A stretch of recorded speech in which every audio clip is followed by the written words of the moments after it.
Yeah, and then remember that as soon as this screen starts loading, this is important, you get out of it. So just close it, because otherwise it'll start playing the live video behind the Zoom and everything will echo. So you just, once you click start, just get out of it. Okay.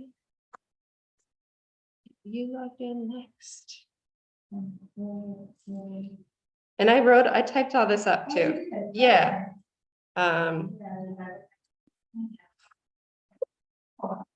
It's okay. It'll be good for you to have. It has everything. So. And you can call me with questions, even if it's Sunday morning and you're here and you're like, I don't know what to do. Like, I'm right here. I can answer my phone. Yeah. Yeah, I think for maybe. Yeah, yeah. Totally. Yeah. Yeah, totally. And Okay, I will so- also try, we should keep track of any non-Sunday times that we are training. I want to keep track of those, that time that you put in, and see if we can get that. Oh, nice. Yeah, I wonder how much. yeah. Yeah. Especially if you're maybe on call. Yeah, we're like, still, like, my employment hasn't ended completely, so like, some of the training hours are going on to this next pay period too, so I think we have some flexibility.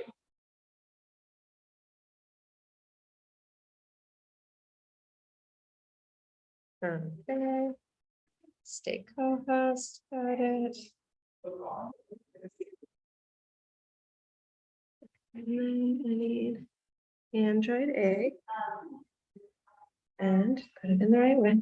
Did you do something for the? Yeah, yeah, I think it is. Yeah, I just didn't cut it, which we could, this kid scissors might work, potentially.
Check for Zoom. Oh, this is the Android A.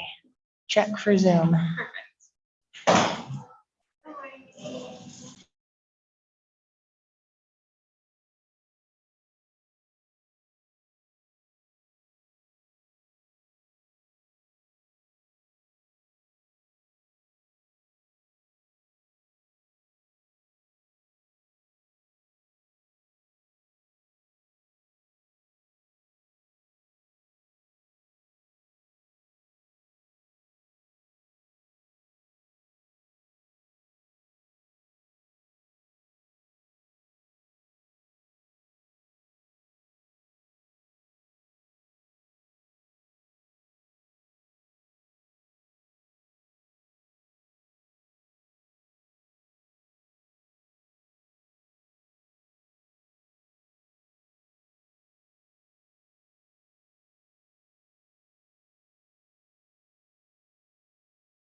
one note. That noise was pretty good.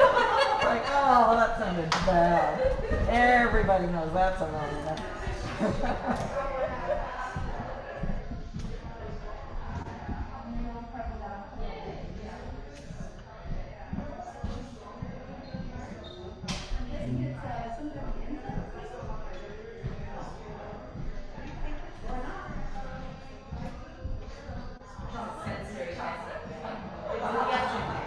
Is it though? It could be.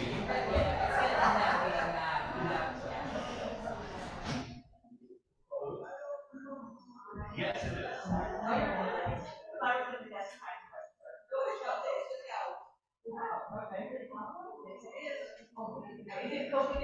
I thought it was gonna be great.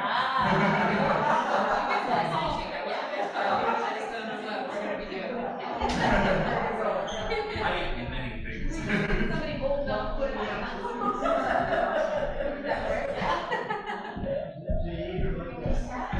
Yeah, so the next thing. Love that.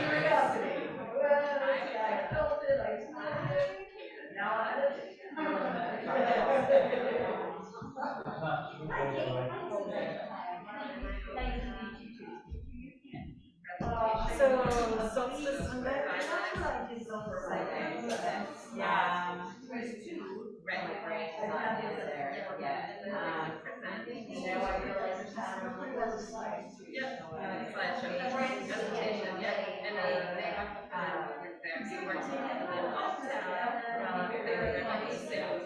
Yeah.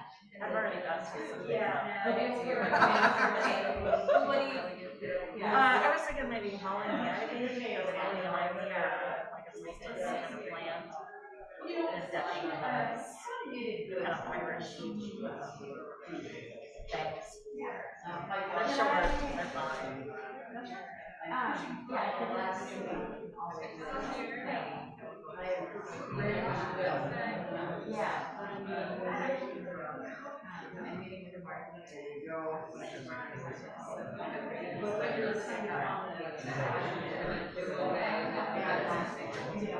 Do you have any other ideas to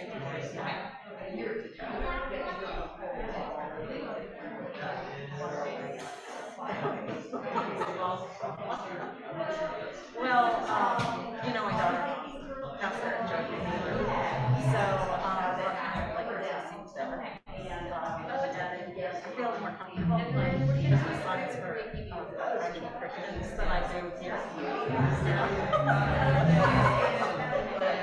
So I did cheat on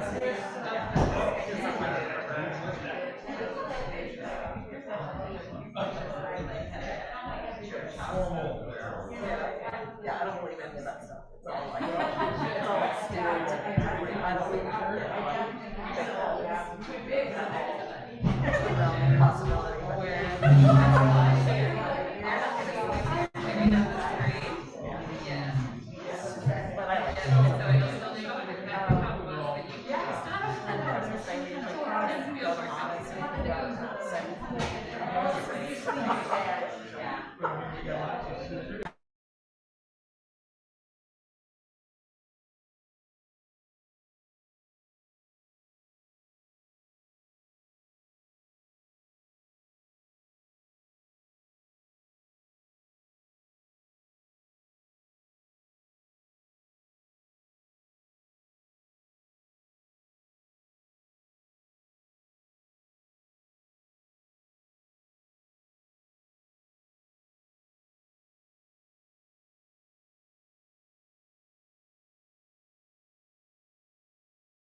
It's not on. It is. It's not. Okay. I'll turn it on right now.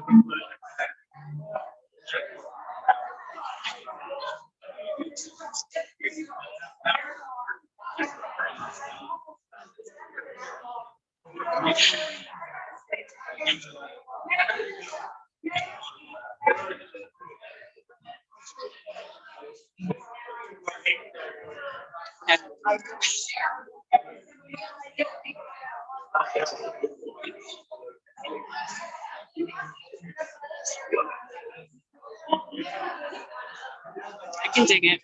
I mean, and that's not. There she is.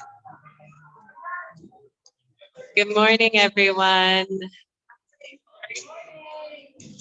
Wow, this feels like a party in here. This is great. Jessa was helping me set up the chairs and tables, and she said, "Do we need another table?" I was like, "No, there's no way we're gonna have a need for another table." So thank you for proving me wrong. It's lovely to see all of you. Just as we settle, I want to invite you. There's seating here. If you want to grab a chair and come sit over here, we can cozy up. If you're feeling more like a cushion on the floor, there's that option as well. So we can bring in more chairs. But I invite you just to take a breath and just pause, and we'll let Annette bring us into this space.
Thank you so much, Annette.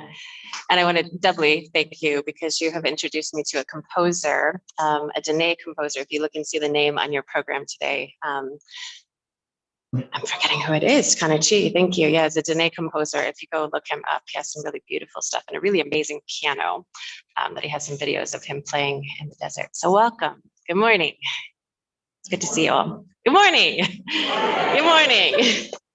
I want to welcome you to another All Ages Sunday. You'll notice that we have shifted our environment a little bit to make it more inclusive and accessible, not just for those of us that are very good at sitting still and quietly and listening to people speak, but for those of us that like to wiggle and move around and need to fidget. So we have some coloring pages. These are all from Native artists. We have a Yurok coloring book pages in there. So I want to invite you to doodle, to color as part of your worship experience here today. We also, I have a job for those of you that have some good scissoring skills. We have these gratitude leaves on the table. So if anyone feels like taking scissors to paper and cutting up some gratitude leaves, we'll use those later on in our service. So I want to welcome you to the Humboldt Unitarian Universalist Fellowship. My name is Amy Day. Currently I serve as my title is yet to be determined, but I think in it, something along the lines of Director of Congregational Life, because I am here to help us live into and embody and the spiritual values and principles to which we espouse and aspire to. So thank you for being part of this really special worship experience. I want to thank our speakers here today, who I'll introduce in a little bit, who have come to help us kind of decentralize our typical Thanksgiving narrative and provide us some more beautiful, more honoring ways to engage with this holiday. Thank you. And I want to welcome you. And before we get going, we're going to light our chalice. I'm going to invite Jessa up to light our chalice. But before we do so, I want to invite all of you to welcome one another. So if you are joining us via Zoom, I want to encourage you to turn your screen to gallery view. So you can just take a look and welcome everyone in the space, maybe drop a few lines of welcome. I know we just got seated, so I'm asking for it here, but it's okay. Chaos is good. I'm going to stir the pot a little bit before we sit down again. Please get up as you're willing and able and go introduce yourself to someone maybe that you haven't met before. And if you like, share a favorite holiday tradition with them, something you do in your house or family that has meaning to you. We'll just take a few minutes just to say hello, and you can drop that in the chat as well. Go meet one another.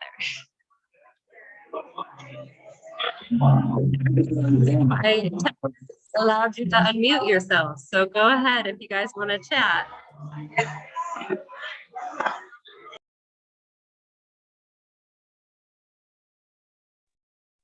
Did they say we could unmute ourselves and chat? We did.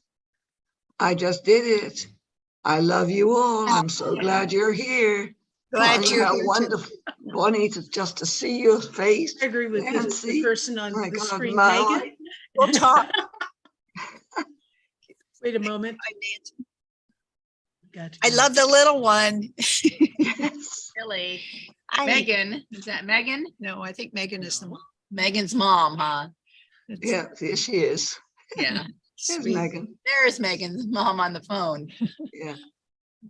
All right. Hi, Then Joanne. we've got Birdie. Hi, Birdie. You're looking Joanne good. and Marceline. Yes. So here's Glad you're Birdie. with How us. great. So are we in a breakout room? No, we're we're just introducing We're just ourselves. saying hi. We're going back. They'll bring us back. they're just That's gonna, they'll mute us in a minute. Hi, Joanne. No, I'm waving at the little guy or Yeah. gal. as Oh, the case may yeah. be. Oh, my Yes. goodness. Isn't that wonderful? Yeah. Wow. So cute. That is kind of cool. And back there is Marceline, who is coming for the first time. I've been to the fellowship before years ago. Sorry, what was the name?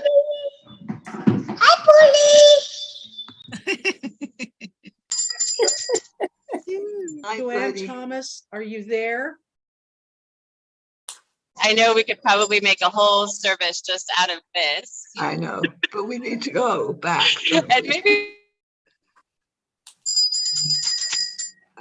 Thank you all.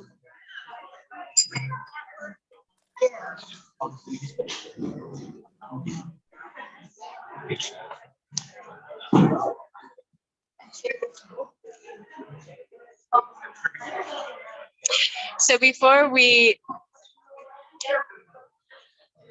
We knew that was gonna be hard to get those, yeah, get that back in the box. So before we light our chalice and formally open up sacred space, I want to just pause and invite us to consider why it is we need an alternative story to the one that we're given to this holiday. I know as a parent, every time time of year rolls around, and I feel like I'm beating my head against the wall because there's this cultural story that we're handed about the Pilgrims and the Indians, and they came together and they had this nice little meal. And I guess it's a nice story, but it's false. And every year, this is the narrative that we're handed. And to my mind, we have yet to connect to a story that has more resonance and truth that we can teach our children and that really aligns with our values. And so that's why, and so I wanted to do just a little sensory experiment with you before we light our chalice. So you'll notice in front of you, you have a little plate full of something that you may or may not have already kind of experimented with. Go ahead and grab that. Yeah, some of you have done a little taste test. Yeah. So you have a little plate and go, if you're not seated at a table, go and grab something from the plate. So what I wanted to do is just do a little comparison here. We're gonna look at two different versions of the same food. And that food, if you haven't guessed already, well, in fact, go ahead and put this on your tongue. Grab it on the plate, yeah. We're doing a little sensory experiment here. And I want you to tell me if you can see. Some of you may already know what this is.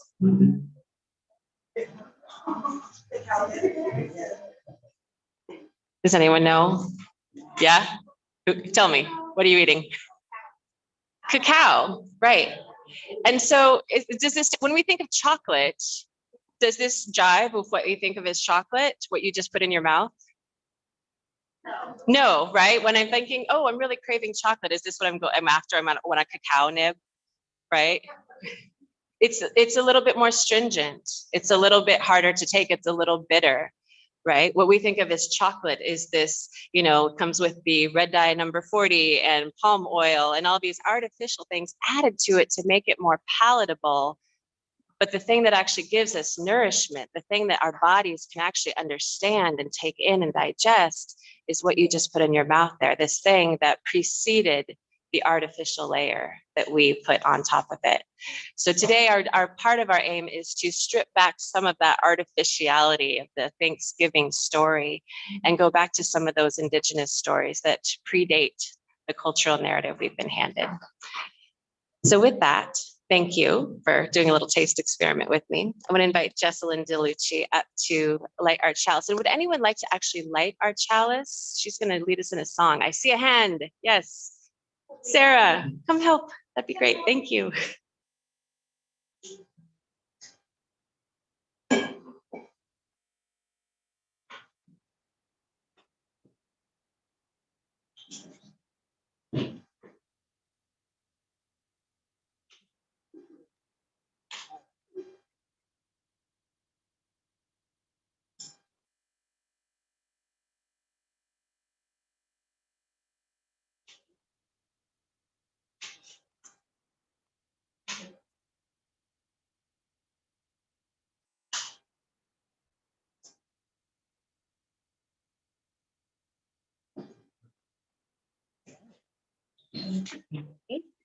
Welcome.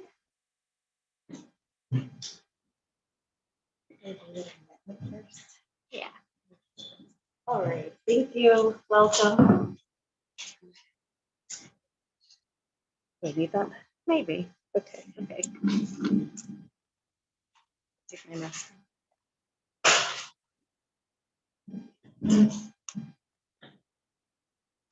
Hi, everyone. My name is Jessa, and I would love to welcome you this morning to share in this beautiful service. The idea of the all ages service really makes me very happy, and I would like to share a welcoming song, a gathering song. And this is, we're going to do a little movement because that's what I like to do. You can do this seated or standing. So I'm just going to lead you in the words to this simple song by Copper Woman Sasso, and then I'll play a little music along. And if you want to try to remember the movements, wonderful, do as you please and as you feel called. So the lines are: bring your love and bring your gratitude. Bring your heart and bring your soul. Sisters, gather round. Feel the magic. Touch the ground. Brothers, gather round. Feel the magic. Touch the ground. All right, think we can do it?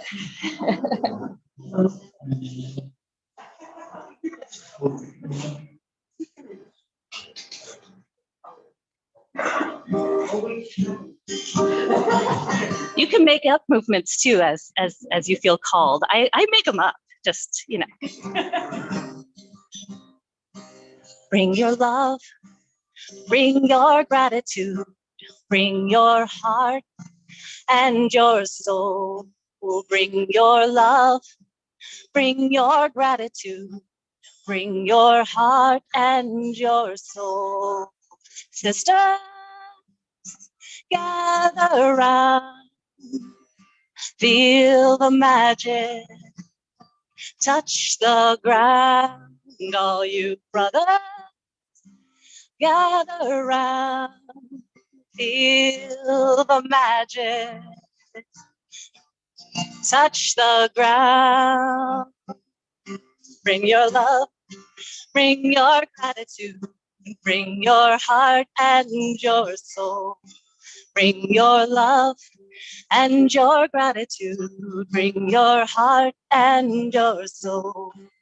Sisters, gather around, feel the magic, touch the ground. All you brothers, gather around, feel the magic, touch the ground, feel the magic, touch the ground. Thank you and welcome.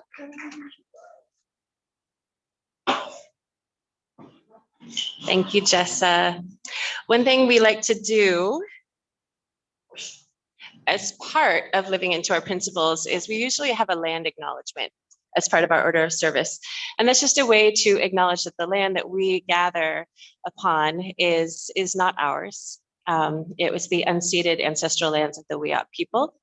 But we also acknowledge that just acknowledging that, paying verbal homage to that is not enough. And so our lovely, one of our RE teachers, Debbie Kalish, is going to come up and tell us how we can make it a little bit more personal, a little bit more interrelational. And I want to invite the kids, if you can tear yourselves away from coloring or yeah, they're very concentrated, to come have a seat and have a little conversation with us. We can talk about ways to make being in relationship to our local Indigenous people a little bit more personal. So come on up. Thanks, Debbie.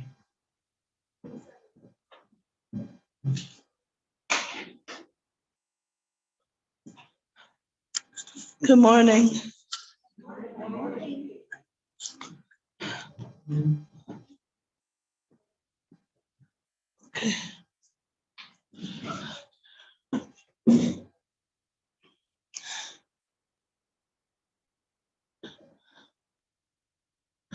Hello. Hi, kids. So we have every week we make a land acknowledgement where we talk about how we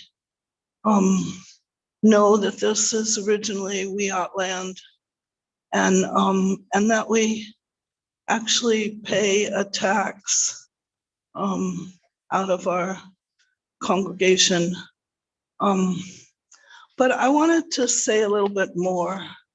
The land is our mother. We grow out of the land, every one of us. So one way that I thought I wanted to direct this largely to children, because they might not know, but all of us can do it too. One way that you can show respect to the land is when you're gathering plants or other things, you can ask permission you can say, who would like to help me with my stomach ache? Say to these plants that are supposed to be good for stomach aches.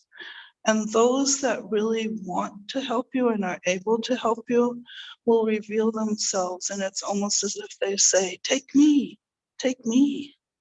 you know. Another thing that you can do is to give thanks.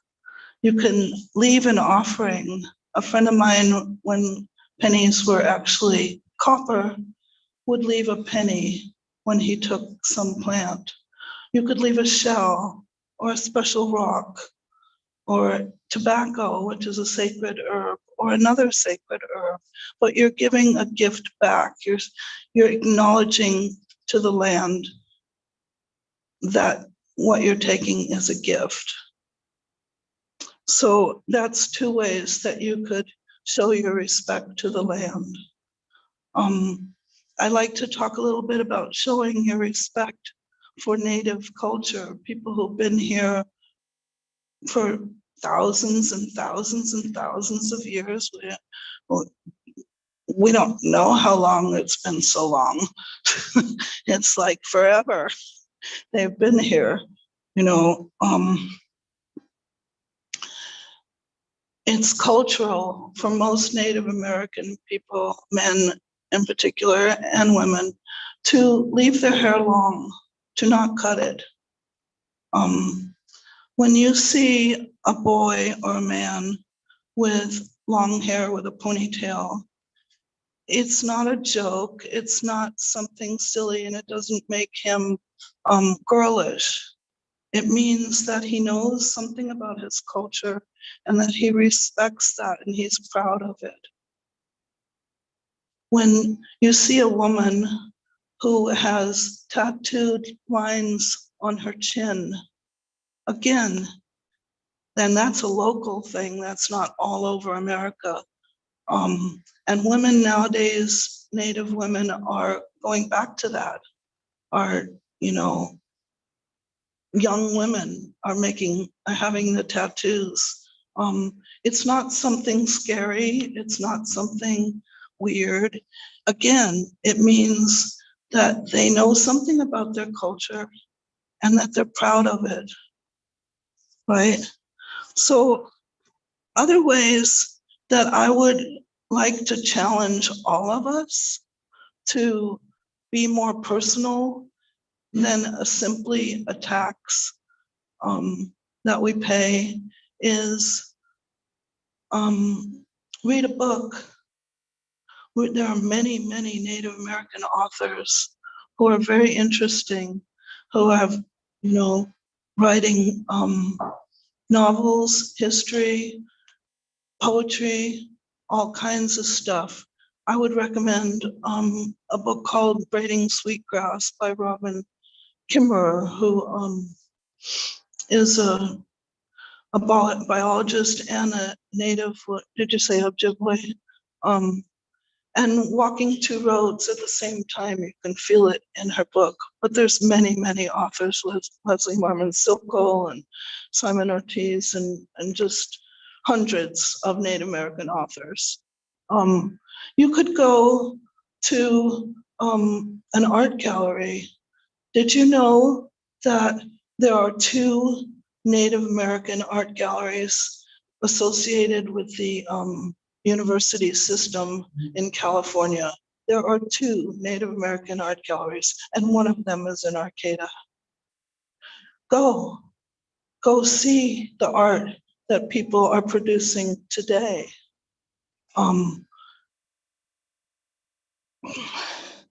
Then if there's a public event, a powwow, or a storytelling festival, or a Native American crafts fair, like at United Indian Health Service they have regularly, go support your Native artists. If you're invited to a ceremony, if you are invited, go. If there's any way that you can possibly go, do it. If you're invited to a bear ceremony or a brush dance or a fire ceremony, go. you can be neighborly. You can help people in your neighborhood or people that you've met. Pick apples, go places, do things, cut down broken branches that fell on somebody's house. And then lastly, you could get involved in other social causes, Save the Buffalo League, the return of native land, like the island was returned from the city of Eureka to the Wiyot people. Return of the boarding school babies and even their hair, which was cut, which was not what they wanted under duress. There are many ways to reach out to your Indigenous community. We have lots of Indigenous people in our area. We have quite a few local tribes, and I encourage you all. And for the children, as far as the reading, I wanted to say that the Humboldt County Library has an enormous collection of wonderful books from all over the world. But if you want to know about Native American things, they're there as well. So thank you. I hope that you make more of a personal tax on your own energy, on your own time to get to know your local Indigenous people. Thank you.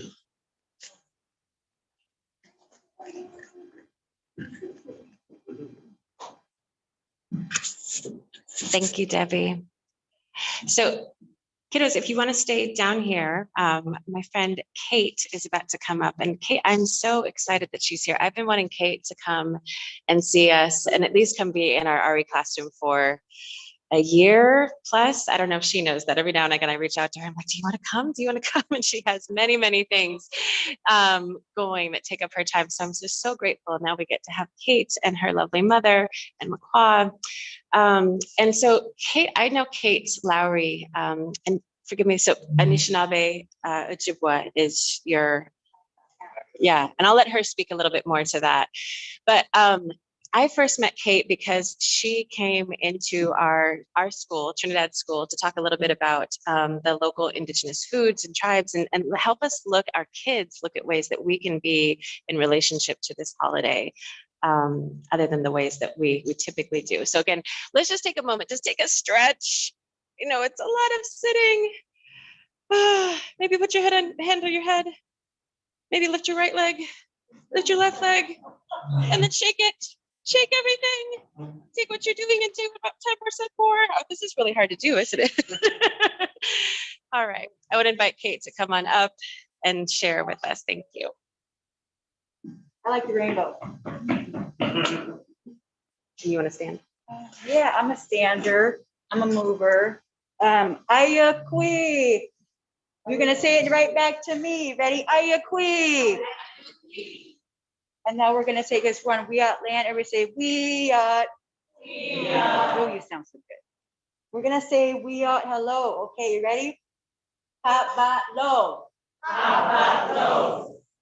You sounded amazing. Okay, so I want to say I'm so happy to be here. We are part of a movement. We are part of a movement, a healing and reconciliation movement in our greater community, the world, and in ourselves. And what I'm really happy to come here today and share with you is our family's experience in teaching. And what I was taught is that whatever ancestors we descend from, there's places on earth where our ancestors have been buried, just like everybody in here. And so whether or not you're indigenous to North America in some place or indigenous to somewhere in Europe or both, like me, I'm inviting everybody to participate in this Thanksgiving holiday as a opportunity to honor our ancestors, as well as honor the people whose land that we're on, but honor our ancestors, whether it's your grandmother, those stories, which we'll get to hear in our own family from my mother. But going back that far, we all have traditional foods, right? And what I learned is that salmon is really important to hear, traditional food, honored thing. And it's also a really traditional food for Ireland. Okay, there's salmon people all over the world, and there's acorn people all over the world, right? And we're connecting that way. And we got to taste some indigenous foods today. Is chocolate from a traditional indigenous community? Yeah, oh yeah. So what I want to do today is tell a story. So you're going to help me. This is way back when animals talk like people. You say, that's not true. You don't have to believe it, but you might want to listen. Ready? So we say it like this. Nash he con, long time ago. So when the people weren't here yet, like me and you, but there were the animal people and they walked around and talked, right? So there was a family. Everybody has a family and all our families look different. And there was a family and there were kids. And there was a mom and there was a dad. They could have been partners. There could have been two moms or two dads or whatever. But in this family, there was a mom and a dad. And the mom would be the one to take care of the kids, and the dad would go out and hunt and get food. Well, there was a famine. That's a big word for there was not a lot of food. If anybody can remember, you might be hungry right now, but if anybody can remember a time you felt, you are, okay, good thing you have an apple. If you've ever been hungry, I want you to visit that place, right? But I want you to, let's take a moment and we're gonna just keep in our thoughts and prayers people in our community down the road or across the world, our next door neighbor who maybe don't have something to eat right now, maybe you're feeling hungry because there's somebody right now somewhere. There's actually probably a lot of people right now somewhere.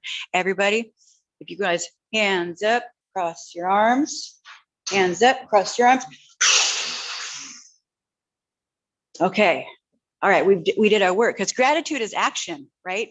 So we're being grateful for right now. We have a place to eat.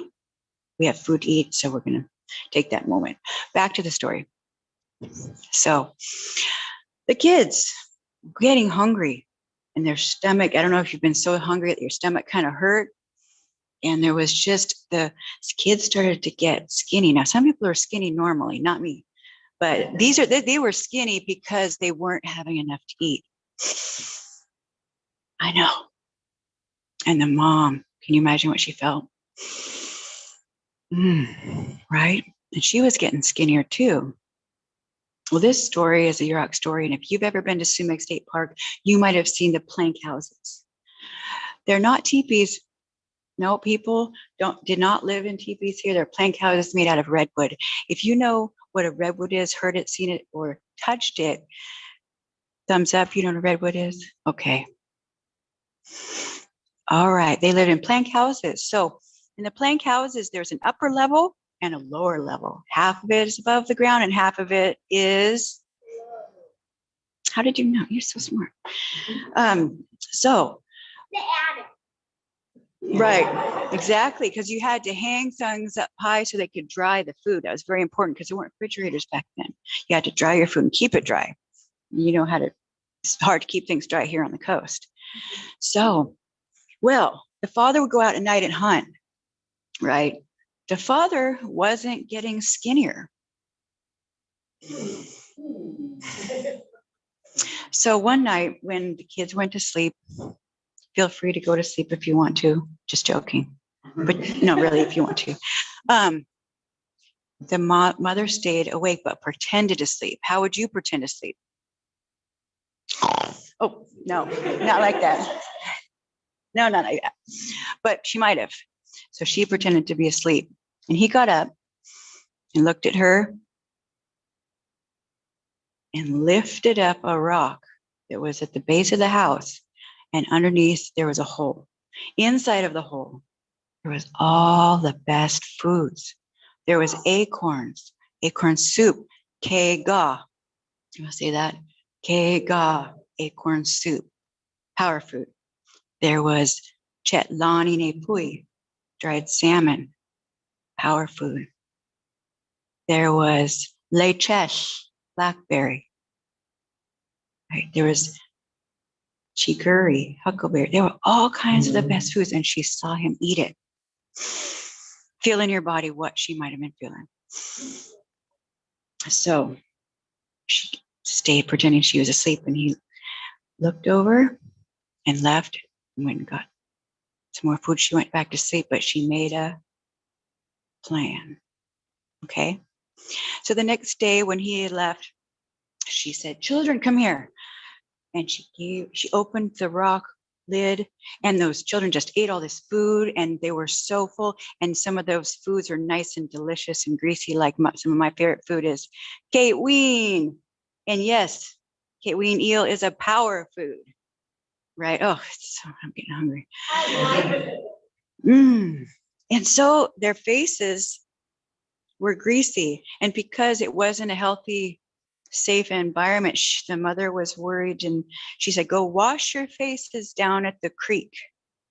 And they washed their faces, but they were still greasy. You know how sometimes it's hard to get grease off of your hands or your face?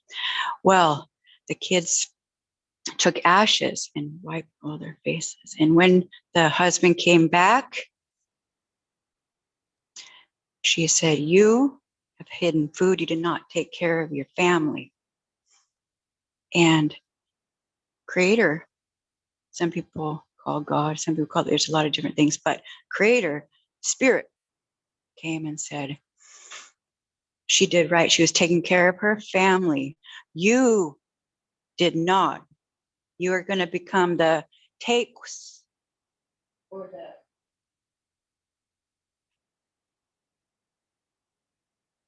Ray Warush. They go hooting in the canyons. What did Creator turn the father into? And the woman became Wahe, the spruce fruit that's used to make eating baskets. Everybody say, "This is not a pine cone. This is a spruce cone." These are spruce needles. Careful, they're pokey. So this mother became the spruce fruit that's made to make the eating baskets, right? The father was made into the tapes, owl. And the children. Oh, I hear some spruce cone music.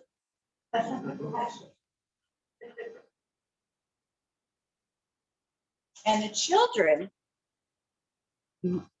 you might see them in your backyard, became Te Get More. Let's say it together.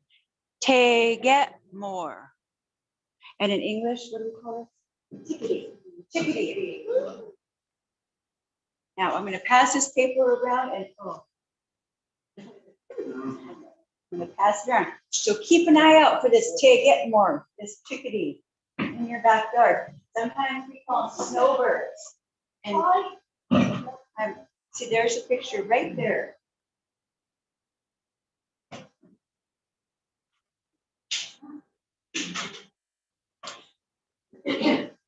That story I learned when I was teaching up at Witchbeck Elementary Yurok Magnet School. We did the first public school to do part-time Yurok language immersion. And the lovely teacher for many, many years of Yurok and came and would do stories. And that was one of the stories that she always shared about this time of year. And it reminds us, of course, to take care of each other, right? And to learn about what trees are out there and what birds are in our community together. And at the very end of the story, she would always say, Kichwe, and that means that's it. Ready? Kichwe. All right, thank you.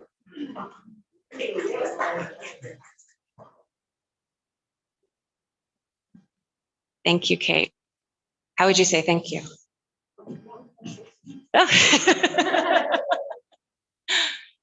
So there's two different ways to say thank you in Yurok. One is just for food.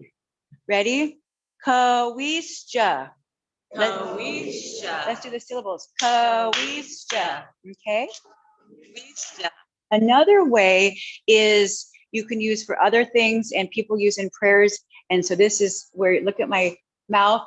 You stick your tongue behind your front teeth and blow out the side. It's okay if a little spit comes out. I'm stepping back.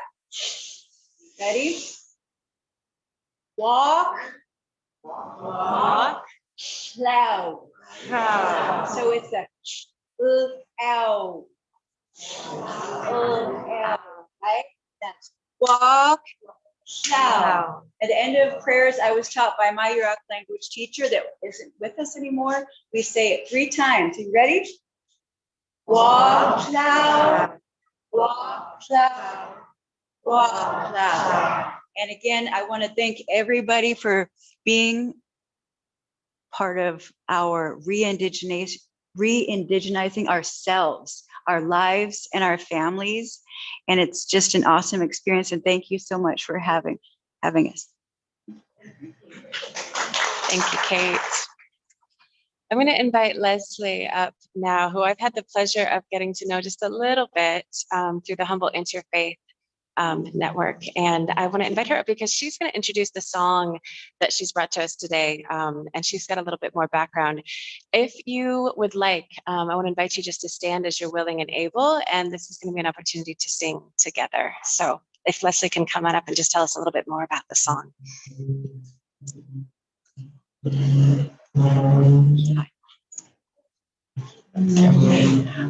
Hello.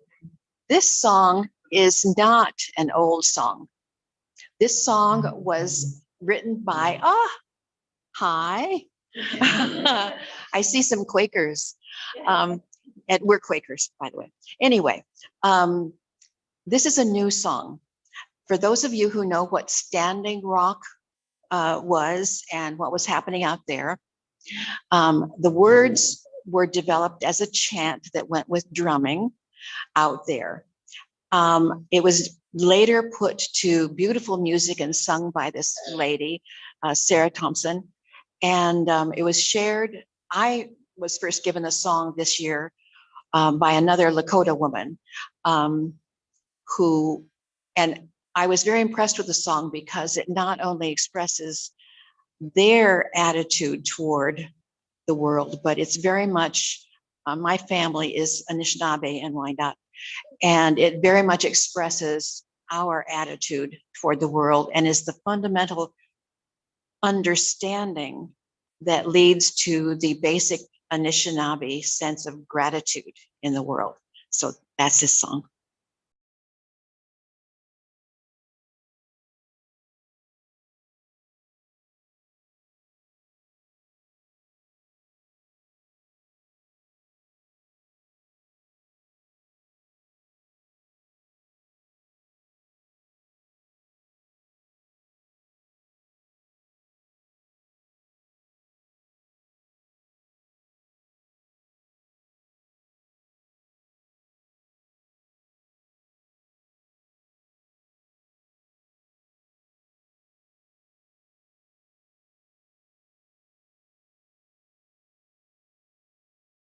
We are one, we are the river come, we are the river come, we are the boat, the paddle, the shore, we are one. Many Wachoni sing, many Wachoni sing, many Wachoni water.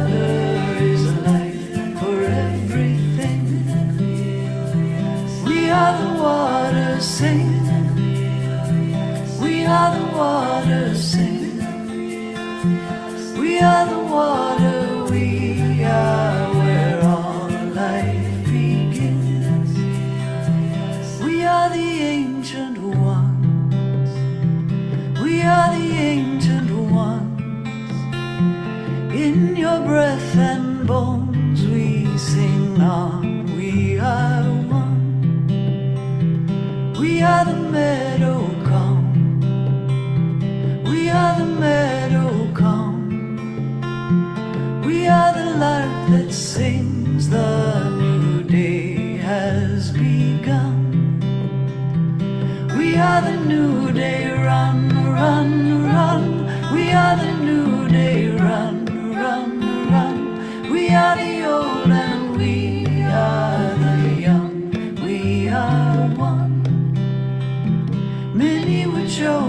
sing.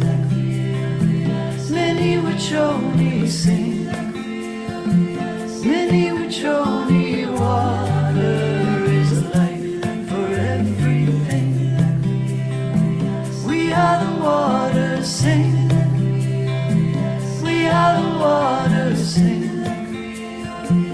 We are the water, we are where all life begins. We are the earth and sky. We are the thunder cries. We are the fire. We are the light in your eyes. We are standing strong, like a rock, like a stone, on the sacred ground we belong.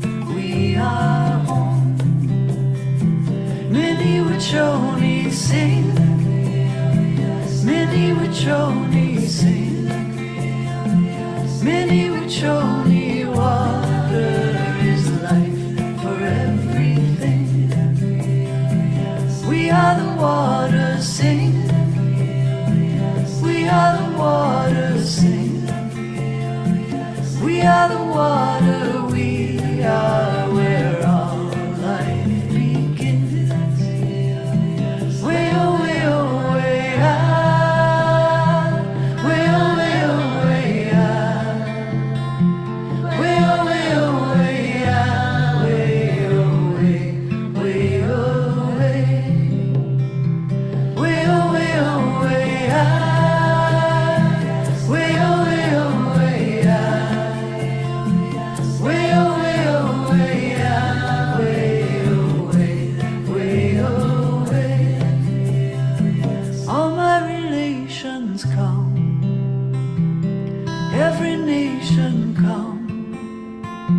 All my relations under the sun, we are one.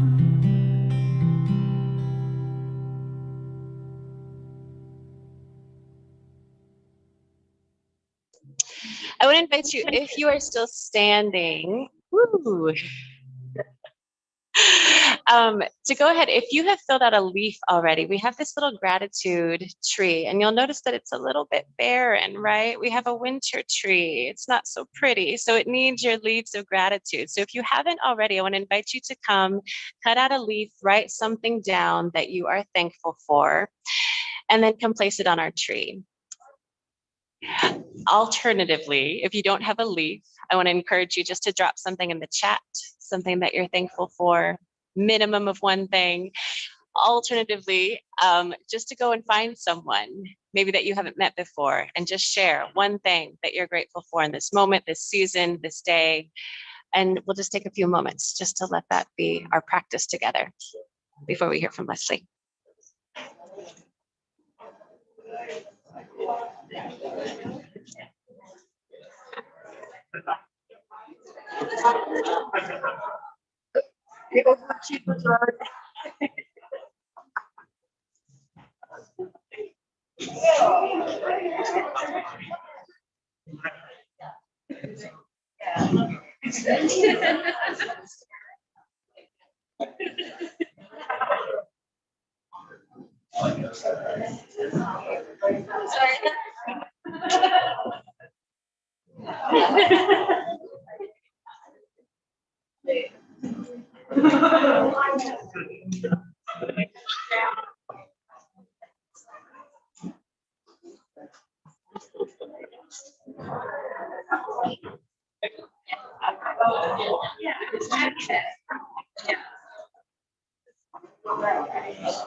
So as we get situated, I want us to take a moment just to invite more gratitude into this space as I was looking at practices to bring into our time together today. So it turns out gratitude, we all know gratitude makes things a little bit better, but it actually helps improve our immunity. It helps boost our mood. It's good for brain development. So we're doing all sorts of fabulous things when we express our gratitude. So on the count of 3, I want to invite everyone just to speak aloud, even if you're joining us on Zoom at home alone. One of the things you're grateful for. 1, 2, 3. And another one. 1, 2, 3. Another. One more. 1, 2, 3. Final offering. Thank you. We have just filled the room with gratitude. And thank you for making our tree more beautiful than it was just a few moments ago. At this point, I would like to invite up Leslie to come and share a little bit about ways to honor this time of year. Thank you. I'm gonna sit down. Yeah. Okay. Oops.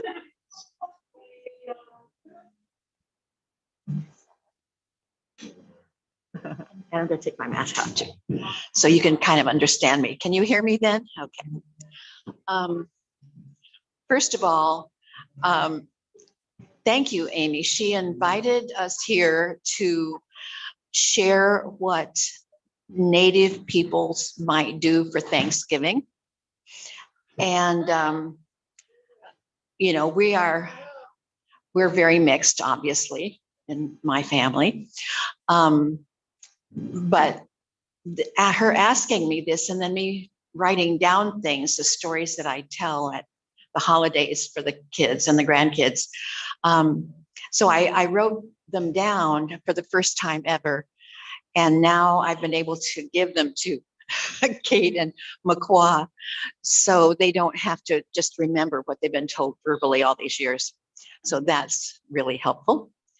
The other thing I wanted to say is that families, first of all, I want you to know that most people with Native blood and Native backgrounds in the United States look more like me than they do the people you see in the old movies. Because as one of my grandmothers put it, we keep marrying these damn Frenchmen. And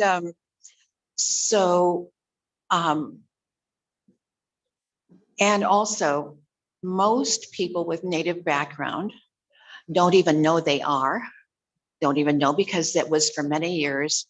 And even when I was a child, it was not a good thing to be partly Native.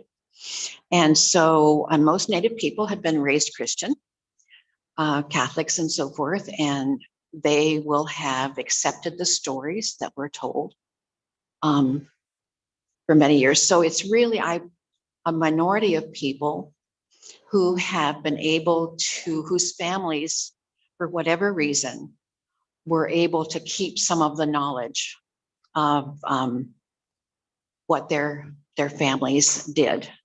And as in my family, a lot of them were secret. Not now, but when I was a child, the things that were shared with me about you know, that came from certain people in our background were not spoken of in public. So there was the inside culture, and then there was the outside culture. And I think that probably many families were much the same as that. But in fact, most people with Native background are going to be Christian and will have shared, you know, the same false stories that we have been fed. So that's just my little introduction. So here's the stories that my family has been hearing for many years. These are the stories of Abraham and Philomena. Abraham, well, there was an English farm family in southern Ohio who found this Wyandotte young person. Now, my aunt found out about this when she went traveling to southern Ohio to meet relatives quite a few years ago. And my suspicion is you don't just go and find a young person in a cabin in the woods who happened to be the only survivor of whatever disease it was, measles or whatever. My suspicion is that the English farm couple knew that family and hadn't seen them for a while, and so went looking, checking on them. And there was one survivor, a young person. I don't know how old he was. And they took him into their home. Now, this was the middle 1800s, and this was a time of, you know, extreme hardship for any person who was Native back then. Normally, at that time, they would have taken him on as a servant, which was very common at that time. They didn't do that. They adopted him as their own. And so he was raised, I mean, they had no other children, and he was raised by them. Then when he became a young man, the community, and I think it was the religious community that they were a part of, declared him to be a white man.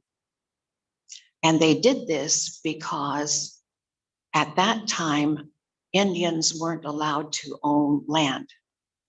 And by declaring him to be a white man, he was able to inherit the farm. He ended up marrying the girl from the farm across the road. They had 8 children, and he died in his early 40s in a logging accident. But basically, he had a good life because of that English farm couple. On the other side of the family, not so good. My grandmother did not have a good relationship with her mother. And you've both heard me talk about Grandma Jo, who was not a nice person. Okay. But her daughter was very cool. But she ran away from home at 16 and married this young man who was 18, named Philip Fortin. And he was the youngest child of Philomena. And my grandmother became very close to her. She was very much, from what I've been told, kind of like a mother to my grandmother. And so what I know of Philomena came from my grandmother, who made sure in a very pointed way that I knew about Philomena and that I knew that she was an Indian. Given where Philomena came from, there was no birth certificate or any early information about her whatsoever before she got married. But given where she showed up, we're pretty clear that she was probably Ojibwe or at least Anishinaabe, which means she could have been one of Potawatomi or Ottawa or Ojibwe people. given the area that she showed up in. She did not have a good life. She was basically the servant of this family. And according to my grandmother, she was treated badly by those men. I never asked who those men were or anything, so I don't know anything else, about them, but she had a very hard life. And finally, she died in her early 40s, approximately, was probably throat cancer. But my grandmother adored her, talked about her as she spoke like an educated woman. My father thought her had been told that she was raised in a Catholic orphanage. We have no proof of that, but she was clearly had been educated. So that might have been true. And what else did I want to say? I forgot. Oh, what? Oh, yes. So, oh yeah. So on Christmas, we honor the English farm family who basically took care of my great-grandfather, Abraham. And so we cook, roast beef and Yorkshire pudding and those kinds of things. And we tell the story about them. On Thanksgiving, we have native foods and we celebrate the fact that Philomena survived to have children. And a lot of people that I've heard, native people that I've heard talk about Thanksgiving, have said something similar. They were just glad that the ancestors survived. What else? Okay. The other thing I want to share is that, and I don't know how this actually came into my family, but in my family, in my mother's table and in my grandparents' table on the Wyandotte side, Wyandotte English side, it was always expected that the Thanksgiving meal would include people who did not have family nearby. There were always strangers, quote unquote, strangers at the table. And we've kind of continued that ourselves, haven't we? Anyway, thank you.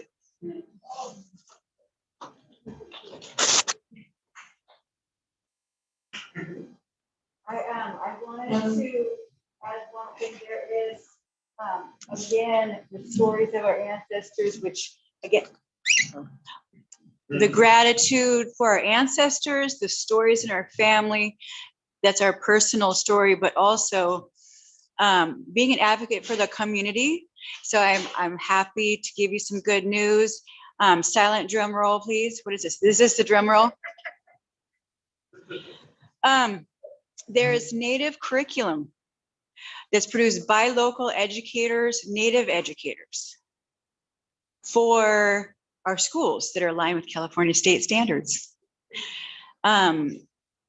Through Klamath Trinity Joint Unified School District, they help create Indian Land Tenure Curriculum, and that's K through 8th. And the work that I did with the education team for Save California Salmon, our water advocacy curriculum was based on the speaker series from HSU Native American Studies. That was 9th through 12th grade, honored by UNESCO Green Citizens Program. And we continue to do teacher trainings and curriculum coaching. And coming up on the 30th, there's going to be released 6th through 8th grade curriculum on traditional ecological knowledge. And this is focused on our area and down to the estuaries in the Bay Area. And so if you have a kid in school, that makes sense, but you know what, everybody, our educational system needs our help and our support, and our teachers, thank the teachers, but they're up to here and here, and as much support and positivity and asking, can we have this? And again, going back to the history, in our schools, the stories haven't been led by Native voices, and guess what? Not anymore. So that's what I wanted to share. And that's another way you put your gratitude into action.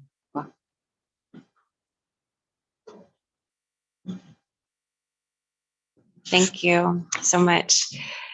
So this is the portion in our service. When Leslie and I spoke earlier this week, I let her know that it is our custom as a fellowship, as a way of saying our gratitude when someone from another tradition, fellowship, church, lineage comes and shares their wisdom with us.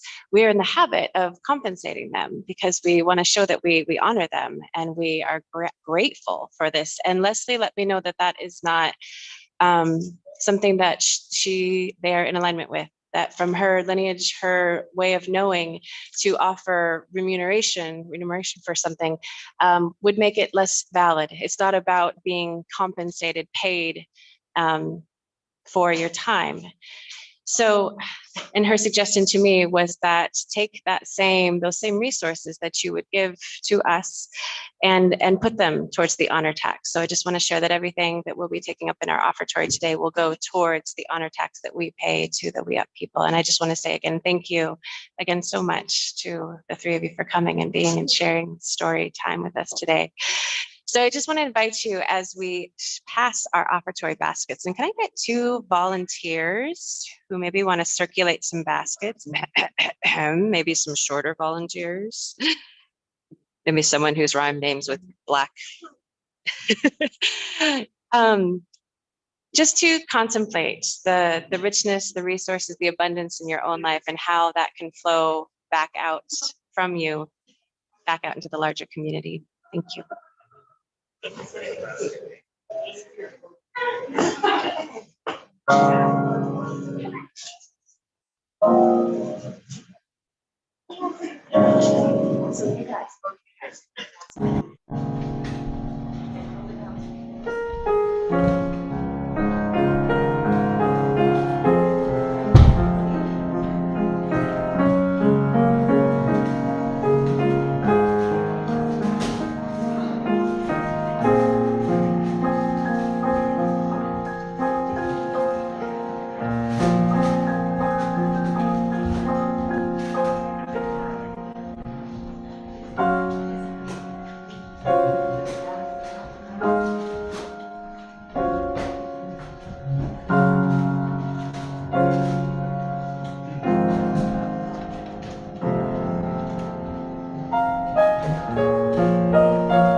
Thank you, Annette. I want to just give our kiddos a little acknowledgement. We always just kind of assume they need all sorts of bells and whistles to stay with us, but they've been so great today. So let's just give them maybe a little silent round of applause, or not, maybe a loud one. It's really lovely to have you with us. I've invited a few people. This is what you get for sitting close to the front, as you get roped into the service, to come and read part of a poem from former poet laureate Joy Harjo, who's from the Muskogee Creek Nation, as part of our chalice extinguishing. So I'm going to invite them. It's long enough that we needed numbers. So there's 1 through 8 here. So if you want to come and join me, and you can probably see what number you have, and we'll sort it out. If we read it in the wrong order, then that's okay too. Once more, I just want to say thank you to our visiting speakers. Thank you so much for coming and sharing your stories with us. We really grateful to have you. For calling the spirit back from wandering the earth in its human feet, by Joy Harjo. Put down that bag of potato chips, that white bread, that bottle of pop. Turn off that cell phone, computer, and remote control. Open the door, then close it behind you. Take a breath offered by friendly winds. They travel the earth, gathering essences of plants to clean. Give back with gratitude. If you sing, it will give your spirit lift to fly to the stars' ears and back. Acknowledge this earth who has cared for you since you were a dream, planting itself precisely within your parents' desire.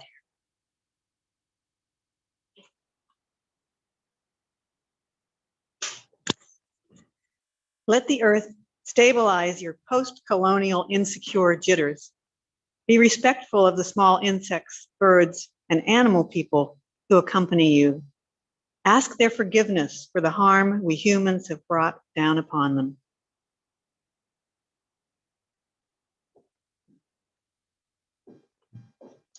Don't worry.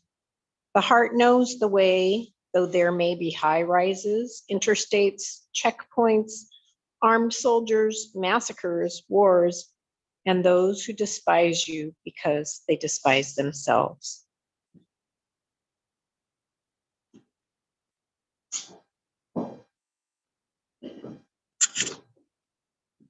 Do not hold regrets. When you find your way to the circle, to the fire kept burning by the keepers of your soul, you will be welcomed. You must clean yourself with cedar, sage, or other healing plant.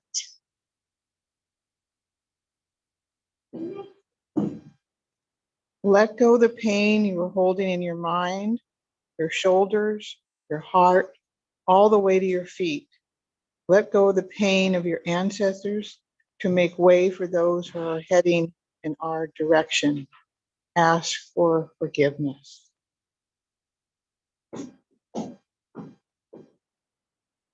Welcome your spirit back from its wandering. It will return in pieces, in tatters. Gather them together. They will be happy to be found after being lost for so long. Your spirit will need to sleep a while after it is bathed and given clean clothes.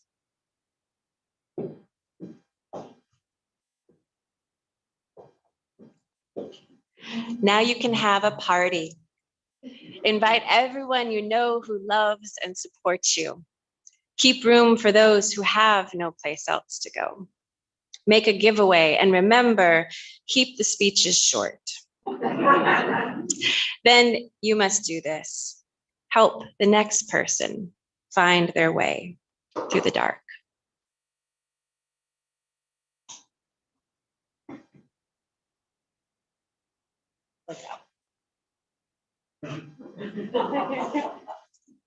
I would invite you now to stand as you are willing and able. If you're joining us on Zoom, please extend your hands across the screen. If you are here in person and feel safe to do so, please join hands with someone next to you.